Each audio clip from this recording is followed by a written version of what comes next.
mais aquele... E como que tu foi parar dentro dele? E aí foi a ideia, né? Como eu queria ser astronauta, eu estava olhando ali os requisitos, né? Falei, o que o Marcos Pontes fez que eu consigo fazer ainda? Foi mais ou menos assim, né? Tá. Eu precisava criar um currículo. Eu tinha que criar um currículo porque eu já estava na minha vida privada, desenvolvendo atividades, assim como você. Estava ganhando a vida de outro jeito. E ali eu vi um momento, eu falei, pô, eu tenho um espaço aqui para pensar no meu sonho. Então eu descobri que na Desculpa, cara, Rússia... mas tu tinha quantos anos nessa época aí? Uns 30 anos. É mesmo? Tá. 30 anos. Ó, tarde, hein? É, Tarde. 30 anos você começou a construir a tua carreira O Marcos astronáutica, Pontes, pode dizer. foi pro espaço com 45. Tá. Então, 30, eu falei, dá tempo. Tá. Não sei se eu vou conseguir voltar e resolver algumas paradas aí, mas pelo menos um currículo eu vou conseguir montar. Se houver algum chamamento público, eu tô ali no radar, né? E entre as coisas que tinha nesse desafio, né, curricular, era essa experiência em Força G. E ali eu falei, opa, isso é um problema, porque havia até, entre parênteses, assim, preferência piloto de caça. Falei, Tá. caramba, pô, mas e agora, né? Então, eu fui até a Rússia, onde lá eu descobri que existe a possibilidade de um civil poder aprender e, inclusive, pilotar caça. Então, Existem outros lugares no mundo com essa possibilidade, será? Não. É na Rússia. A Rússia é o local onde o civil e o público conseguem se misturar numa boa, sem tanta burocracia. Por incrível que pareça, é um país burocrático, mas na área bélica, militar, enfim, eles são bem cooperativos. Eu acho até mais do que os americanos, Mas assim, eles foram tranquilos com a chegada de um brasileiro para isso? Então, quando eu cheguei, aí tinha todo um esquema, digamos assim, né, de produção, porque esse tipo de experiência é vendido a turismo. Ah, entendi. Pode ser vendido. Então, hoje eu posso levar o Igor a bordo de um caça, porque eu conheço lá o pessoal lá da base, né, da Então, quando Migoia tu me Angurovich. chamou para dar rolê de caça, era na Rússia. Na Rússia. Tá maluco? Deixa eu aqui, irmão. Não, porque lá é legal. Lá você vai fazer coisas que aqui nem o piloto da Força Aérea da FAB pode fazer. Entendi. Eu lembro que quando eu conheci o Marcos Pontes, né, eu estava a bordo de um avião, e aí eu mostrei para ele, olha só o que eu fiz lá na Rússia, mostrei todas as acrobacias, e ele olhou assim, ele falou, cara, se eu fizer isso na FAB, me cortam na hora. Entendi. Porque é loucura. Então, você consegue realizar algumas proezas acrobáticas lá na Rússia que aqui seria impossível no Brasil.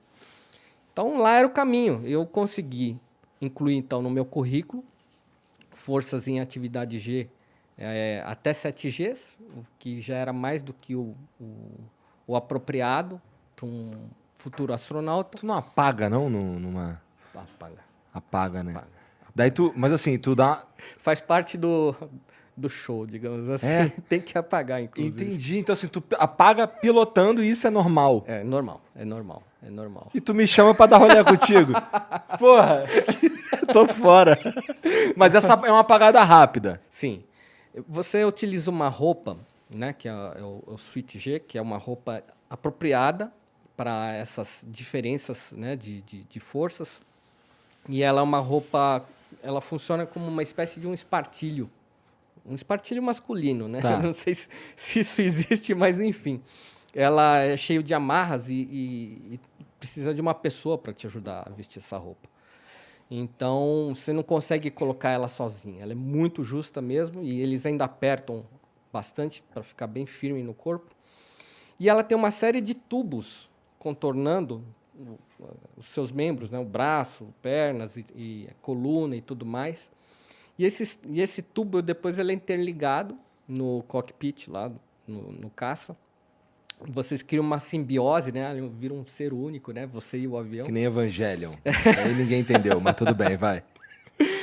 E aí o avião, uma vez que ele desenvolve algumas manobras muito rápidas, né? Então, a força G é aquela força contrária, que você comumente sente num parque de diversão, numa montanha-russa. Só que ali você não está mas descendo a 90 km por hora, uma queda de 90 metros. No caça, você está descendo a 1.500 km horários, uma queda de 1.500, 5.000 metros. É muito mais radical. Porra! Muito. Então, Sim. então ali você vê o chão chegando muito perto. E o cagaço? Assim, tirando o fato de apagar, não dá um cagaço, não, cara? Não, ali era o meu momento masoquista. Ali eu estava feliz da vida, realizando um sonho de voar de caça. Então, para mim, é fantástico. Como que se isso aí. preparou? Como é que foi a preparação para isso daí? Bom, a preparação de astronauta, ela começa em várias atividades da NASA em cursos. Tá, bom, já Então- falamos disso, mas eu quero entender especificamente a Do do caça. caça. Ah, do caça, aí você vai rir um pouco. Ah, é? Porque a preparação é o famoso assim, chute nas costas e entra lá, né? Mais ou menos Entendi, assim. mas você sabia voar, Sim. Então, pelo amor de Deus. você chega lá, você tem a aula de instrumentação, né? Os instrumentos do cockpit, aprende o que é cada coisa, né? Se você vai mexer no botão, aí já vem um cara para já dá aquele tapinha na mão, aí não toca, né? Mais ou menos assim, né? Uma coisa que é muito comum e eles falam mesmo, eles falam, ó, se você mexer aqui, você morre. Você lembra do Ivan Drago com o Aham, com o Rock Sylvester Balboa. Stallone, Aham, Rock Balboa, né? aham. You are dead. Né? Que ele falava assim. Então era mais ou menos assim. O cara chegava, né? Tocou aqui, Morreu. você morre. Eu falei, tá bom. Tocou aqui, você morre. Deve ter Eu um a- monte de botão assim, né? Foi, não, eu falei assim, bom, tá legal esse curso, né? Tô aprendendo a não tocar em nada, né? Daqui a pouco vai voar um sarcófago com o cara aqui, porque a múmia aqui não vai poder. Mas você pode realmente mexer, você pode pilotar o caça, você aprende a usar o manete, acelerar, né? Fazer curvas com o avião. Então é uma experiência muito interessante e só é possível mesmo lá na Rússia com um caça supersônico. Existem outros países em que você pode utilizar jatos subsônicos, então aí tem uma diferença, né? O supersônico ele quebra a barreira do som. Ele atinge uma velocidade superior a 1.250 km horários. Com esse caça eu fui a quase Mach 2, que seria 2 vezes a velocidade do som. Se eu for fazer a mesma experiência, por exemplo, na Itália, enfim, na República Tcheca, uma ex-república russa, eu vou utilizar um avião subsônico que vai chegar a uns 800 km horários. Então, é uma experiência bem menor. Esses bem aviões menos também radical. conseguem chegar na estratosfera? numa Não, boa? não chega. Você Tem precisa que ser um realmente... fodão. Precisa ser um MiG. E aí você tem o MiG-31 que usava esse capacete aqui, o MiG-25. Entendi. Então isso daí é pra andar num caça. Eu pensei que fosse um escafandro. Isso aí. Esse daí é um capacete que foi utilizado durante a Guerra Fria. Eu trouxe lá da Rússia como um souvenir, né, de todo o meu aprendizado, né? Já que eles não me deram um troféuzinho, eu falei, bom, isso aqui vai ser o meu... Serve. Entendi. Eu só trouxe um papel com um relatório dizendo, você fez o que é suficiente, digamos, para um chamamento público, né, para a carreira de astronauta. Um relatório, né, que o pessoal da base faz depois que você conclui todas as atividades. Então eu tinha aquilo lá que para mim era poderoso, era importante para mim para o futuro. Esse lance de ir, de dar um rolê na estratosfera, era o que você precisava no teu currículo, era o que estava faltando para você. Não precisava chegar a Não estratosfera. precisava. Precisava ter ambientalização em atividade e força G. Mas é muito legal E ir para a aí? estratosfera, né? Nossa Senhora. Como é que é a vista, Qual cara? é a cor do Sol, Igor? Amarelo, Amarelo? não é? Amarelo porque você enxerga ele amarelo. Exato. Mas você parou para pensar que existe uma redoma azul de oxigênio em cima da sua cabeça? Uhum. O azul ali está interferindo na cor do Sol. O Sol visto do espaço, ele não tem essa atmosfera aqui que é como se fosse um óculos escuro atrapalhando para a gente ver a cor certa. O Sol ele é branco esverdeado. Pouca gente sabe disso. Nunca me falaram isso. Inclusive, nos filmes sempre retratam o Sol vermelho, Aham. porque mostram cheio de larva Fogo, e tal. pá.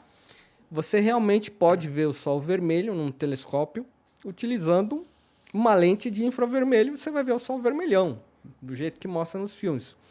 Mas, na verdade, aquele calor do Sol é da radiação. A radiação que ele emite. O Sol, na verdade, é uma bomba de nêutrons. Então, quando você assistiu o desenho dos Simpsons, que você vê lá aquela usina, né, nuclear que ele trabalha, que é tudo verde, verde fosforescente, assim, né, um verde diferente, o Sol é assim. Ele é uma usina nuclear trabalhando. Então, é o mesmo conceito que se usa na usina nuclear, que a gente faz aqui, é uma tentativa de brincar com o que a gente aprendeu do Sol, né? O Sol é um imenso reator de fusão nuclear.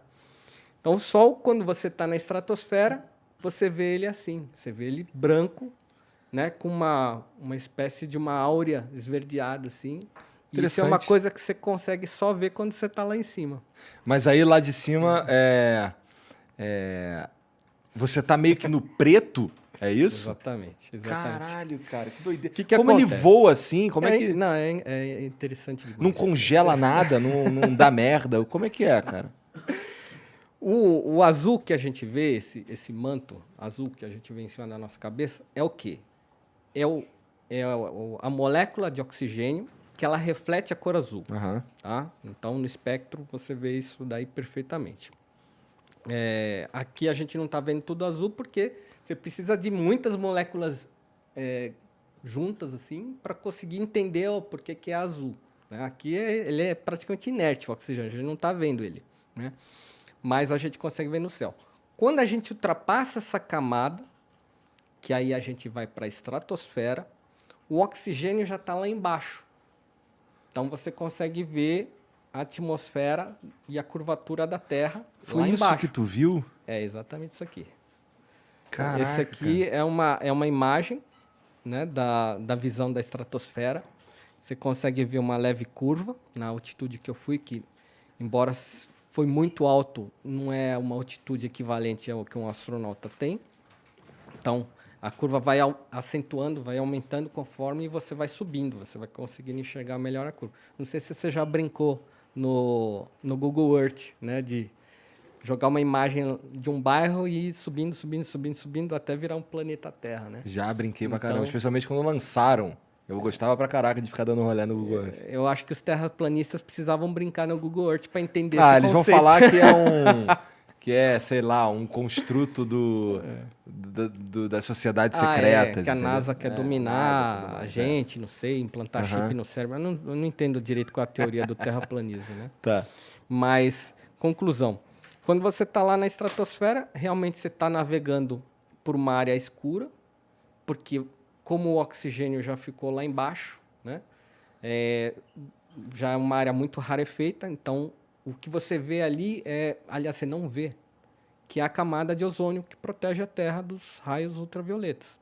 E essa camada ela não reflete nenhuma cor, ela é inerte, e por isso você tem a sensação que está realizando uma viagem espacial, embora você ainda tenha atmosfera e alguns gases. Tá. Então, 95% dos gases está lá no teu pé. Você está voando numa área em que tem só 5% dos gases da Terra, mas você como você tem essa visão. Como é que o caça consegue estar ali? Aí o que a gente faz é uma gambiarra. Você está voando num caça já em grande altitude, de repente você acelera ele ao máximo e guina para cima. Então você faz como um treinamento suborbital, que foi o que eu fui fazer, um treinamento suborbital para embarcar numa nave espacial. Então, a atividade G ali é máxima, você chega a uns 6G, 7Gs, e aí aquela inércia do avião te carrega num lugar onde, na verdade, ele não consegue se manter voando. Entendi. Então, ele chega lá em cima, a uma altitude estupenda, né, que é mais do que o dobro do que um avião comercial é capaz de chegar. E, na verdade, ele inicia uma queda de volta para a atmosfera, porque o motor, assim como nós, ele precisa de oxigênio, né, para fazer a queima e criar energia. E ali não tem muito oxigênio. Então, o que acontece é que, na verdade, você tem uns 4 a 5 minutos ali de visão. Porra, né, pensei que tivesse segundos, então deu pra você curtir pra caraca. Sim. Eu me senti realizando o meu sonho de ser astronauta. Basicamente, nessa experiência, eu falei, se eu nunca chegar no espaço, pelo menos eu já fiz algo que chegou perto. já me contentou e foi uma realização de um sonho. Ali foi o meu momento que eu chamo sempre de momento sublime da minha vida, né? Que eu cheguei num lugar que é incrível e poucas pessoas chegaram.